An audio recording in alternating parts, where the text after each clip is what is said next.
May first order na tayo. Sa mga bago pala sa channel ko, huwag nyo kakalimutan click yung like at subscribe kung magustuhan nyo yung video natin.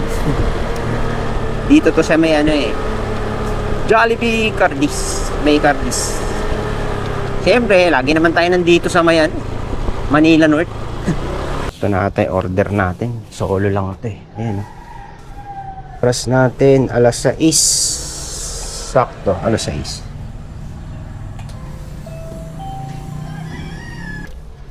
Ay, RJ ba yan? Thank you, mama. Feature check. Atid na agad natin to sa kinaukulan. Op, wag mo akong kakagatin, bro. Okay, nandito na tayo. Iwan na natin to kay Chip. Chip.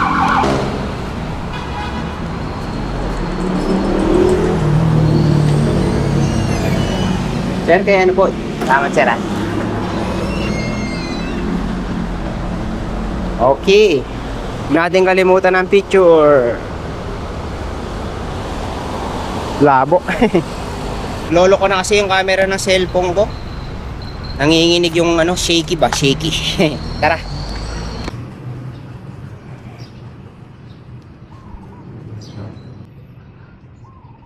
Siyempre, stretching lang muna. Para dumaloy-daloy yung mga natin. Blood vessels. Waiting lang ako ng pangalawang booking. Next order natin, McDo. Parang halos isang oras tayo naghintay na naman. Para sa pangalawang order. Alright. Waiting tayo muna dito.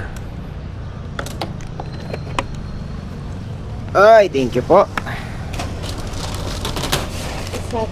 Thank you. Napagpilibiran na natin tong customer natin. Suki to suki. Pangalawang order natin to. Nagbago kasi yung quest ni Foodpanda. Yung dating 16 deliveries, ginawa niya ng 20 ngayon. Hindi ko alam kung hanggang kailan to. Ngayon kasi April 20. Sabi last day daw ngayon Pero hindi natin sure kung hanggang kailan to. Room C. Doorbell natin, room C. Panda po. Thank you, ma'am.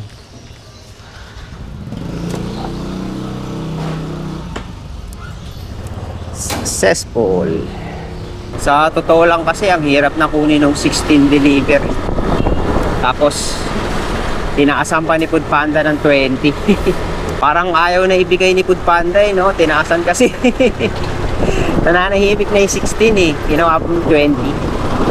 Alam nyo, yun na nga lang yung tangi kong pag-aasa lagi pag bumabiyahe. Yung makuha yung 16 deliver. Kasi malaking tulong na yun sa additional ng earnings natin para sa biyahe natin sa isang araw. Pero yun nga, wala tayong magawa sa sistema ni Foodpanda. Tinaasan niya ng ganun. So ayun, biyahe pa rin tayo.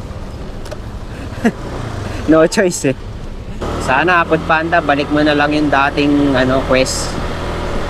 Kasi mas okay yun Parang nagamay na ng mga rider yung ganun sistema kumpara sa tataasan mo pa. May pumasok na order sa atin, KFC.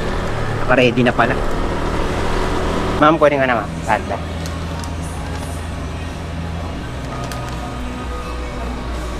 Pick up. Jack Motor, Quezon Ave. Alright.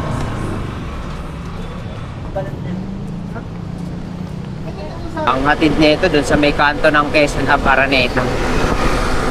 Malapit sa Jollibee, Araneta. Avenue, corner, Quezon Ave.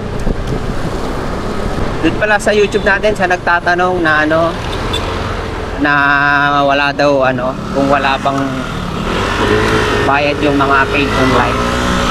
Kumbaga wala tayong sahod sa mga paid online. Tol, meron pa rin tayong bayad sa mga paid online. Kumbaga bayad pa rin yung delivery fee natin. Ang kinaibahan lang, bayad na kasi ng customer yung order niya. Kaya wala tayong sisingilin sa kanya. Tapos hindi rin siya papasok sa wallet natin sa Foodpanda para maging para i-remit. Wala tayong i-remit sa mga paid online. Bayad na kasi yun. Abot nyo lang yung order, tapos drop, okay na yun. Waiting na ulit ng panibago. Pero bayad pa rin yung fare. Sahod pa rin yun. Dagdag kita pa rin yun. Kaso,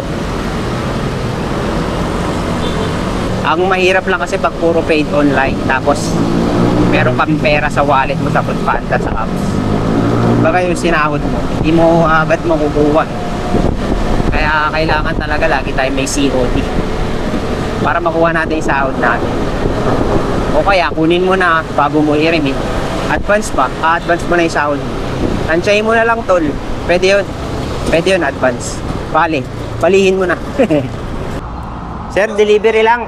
Hindi po makontak sir eh. Pero pinaiiwan niya po eh. Sa motor guard na lang daw po ng GAC.